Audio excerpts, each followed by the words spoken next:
ఇంకో వార్త చూద్దాం. ఈథనాల్ ఫ్యాక్టరీ వెనుక కేసీఆర్, మాజీ మంత్రి తలసాని వియ్యంకుడి కోసం పర్మిషన్, కేంద్రం అనుమతి లేని ఉత్పత్తులకు అప్పటి కేబినెట్ ఆమోదం, ప్రజాభిప్రాయ సేకరణ లేకుండానే ఫ్యాక్టరీకి మినహాయింపులు, కీలక డాక్యుమెంట్లపై సంతకం చేసిన మాజీ ముఖ్యమంత్రి కేసీఆర్ సంతకం ఉన్న పత్రాలు విడుదల చేసిన ప్రభుత్వం, రెడ్ జోన్ ఫ్యాక్టరీకి అత్యవసరం పేరిట అనుమతులు. ఇది దిలావర్ ఫ్యాక్టరీ ఇష్యూ పైన కేసీఆర్ చేసినటువంటి కథ మొత్తం. ఈ దీంట్లో బీఆర్ఎస్ పార్టీ రాష్ట్ర ప్రభుత్వం పైన ప్రతి సందర్భం లోపల దుమ్మెత్తిపోయాలే, గొడవలు సృష్టించాలని చూస్తున్న బీఆర్ఎస్ పార్టీ ఇరకాటంలో పడ్డట్టు అయింది.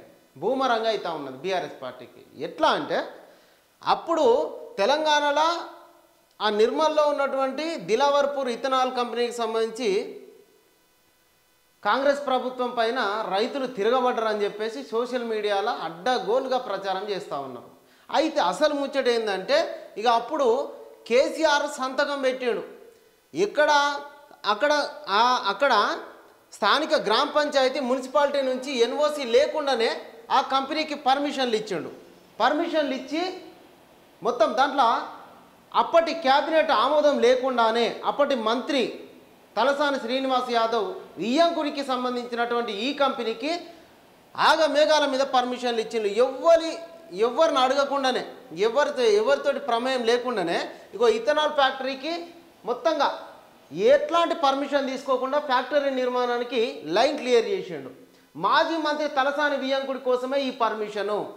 మంత్రి ఉన్నాడు కాబట్టి క్యాబినెట్ ఆమోదం లేకుండా మనదే కదా ప్రభుత్వం అని చెప్పేసి వాళ్ళకు పర్మిషన్ ఇచ్చారు. దిలావర్పూర్ ఇథనాల్ కంపెనీ వ్యవహారం లోపల టీడీపీ ఎమ్మెల్యే పుట్టా సుధాకర్ యాదవ్ కుమారుడు పుట్టా మహేష్ కుమార్ పిఎన్కే డిస్టిలరీస్ కంపెనీలో 2016 నుంచి అప్పటి వరకు మేనేజింగ్ డైరెక్టర్గా ఉన్నాడు. పుట్టా సుధాకర్ స్వయంగా తలసాని శ్రీనివాస్ యాదవ్కు వియ్యంకుడు. ఆయన వియ్యంకుడు. దీంట్లో కేవలం కనబడేది ఏంటంటే భారీగా గోల్మాల్ జరిగింది, బంధుప్రీతి ఉన్నది, వాళ్ళ ఫ్యామిలీకి సంబంధించి లాభం చేయడానికి. మొత్తం దీంట్లో క్యాబినెట్లో మంత్రిగా ఉన్నాడు అని చెప్పేసి వాళ్ళ బంధువుకి లబ్ధి చేకూరాలని చెప్పేసి బీఆర్ఎస్ పార్టీ నిబంధనలను ఏమాత్రం పట్టించుకోకుండా ఇథనాల్ ఫ్యాక్టరీకి ఏర్పాటుకు అనుమతులు ఇచ్చింది నిర్మల్ జిల్లాలో. అయితే తలసాని కోసమే పర్యావరణ శాఖ అనుమతి ఇవ్వకపోయినా రాష్ట్ర క్యాబినెట్ను ఒప్పించేటందుకు అప్పటి ముఖ్యమంత్రి కేసీఆర్ ఒత్తిడి చేసిరనేటువంటి ఆరోపణలు కూడా ఉన్నాయి. కేసీఆర్ దీనికి ప్రధానంగా మన తలసాని శ్రీనివాస్ యాదవ్కు లాభం చేకూర్చాలి.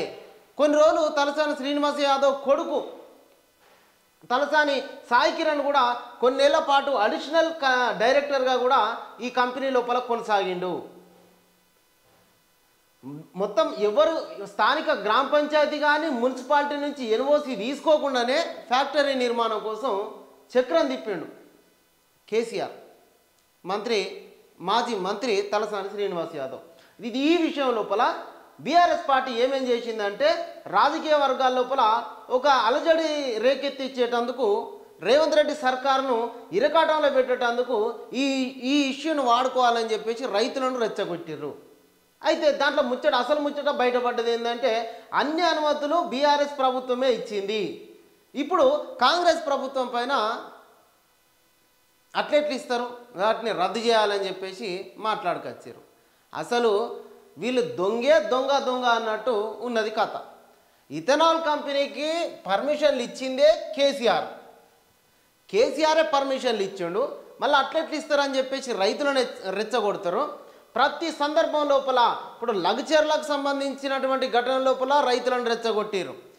గురుకులాలకు సంబంధించినటువంటి ఫుడ్ పాయిజన్ అంశాలను గత 12 నెలలుగా ఏడాది కాలం లోపల కాంగ్రెస్ పార్టీ విజయోత్సవాల దిశగా వెళ్తున్న సందర్భం లోపల అట్లెట్ల విజయోత్సవాలు చేసుకుంటారు, మీరు ఏం సాధించారు అని చెప్పేసి 12 నెలల లోపల 12 అఘాయిత్యాలను ముందటేసుకున్నారు. 12 కథలు పడతా ఉన్నారు బీఆర్ఎస్ పార్టీ వాళ్ళు.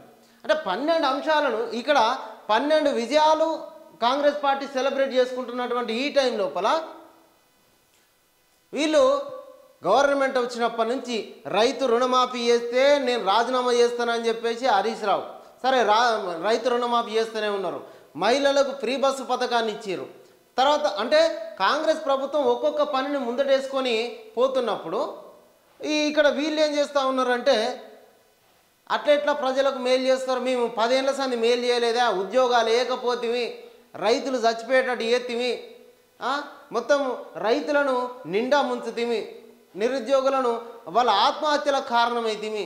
మళ్ళీ కాంగ్రెస్ ప్రభుత్వం వచ్చినాక ఉద్యోగాలు వేయబట్టే, రైతు రుణమాఫీ చేయబట్టే, ఇప్పుడు పండించిన పంటకు మద్దతు ధరతో పాటుగా బోనస్ కూడా ప్రకటించబట్టే.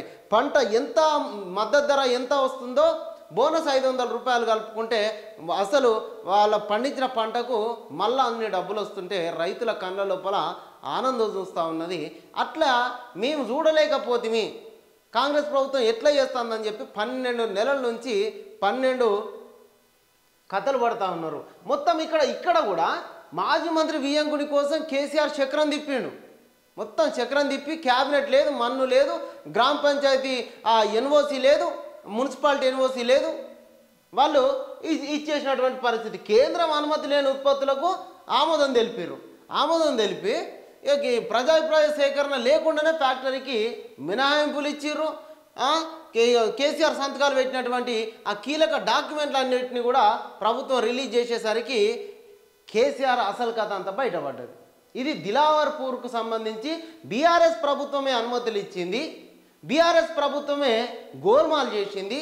బీఆర్ఎస్ ప్రభుత్వం చేసినటువంటి ఈ తప్పును కాంగ్రెస్ ప్రభుత్వం పైన రుద్దాలని చెప్పేసి కాంగ్రెస్ ప్రభుత్వమే అనుమతులు ఇచ్చిందని చెప్పి ఒక అంశాన్ని తెర మీదకి తెచ్చి రైతులను రెచ్చగొట్టారు. రైతులను రెచ్చగొట్టాలన్నా, ఉద్యమకారులను రెచ్చగొట్టాలన్నా, నిరుద్యోగులను రెచ్చగొట్టాలన్నా, వాళ్ళ ఆత్మహత్యలకు కారణం కావాలన్నా బీఆర్ఎస్ పార్టీ తర్వాతనే ఎవడైనా.